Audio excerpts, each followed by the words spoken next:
খুব বাজেভাবে ঠকাইছি তোমায়, আমি ক্ষমার অযোগ্য, পারলে অভিশাপ দিও আমায়।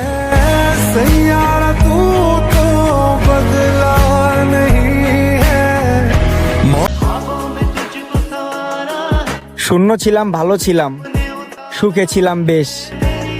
তোমার ওই মিথ্যা প্রেমের মায়ায় জড়ায়া আজকে আমার সুন্দর জীবনটা শেষ।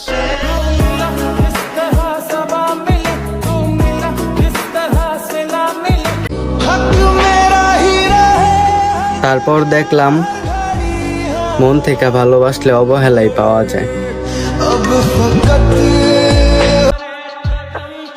ভালোবাসা খাঁচায় রাখা যায় না, তাই তারে ছাইরা দিলাম। যেদিন সত্যিকারের ভালোবাসা পামু ওদিন না হয় আপন কইরা নিলাম।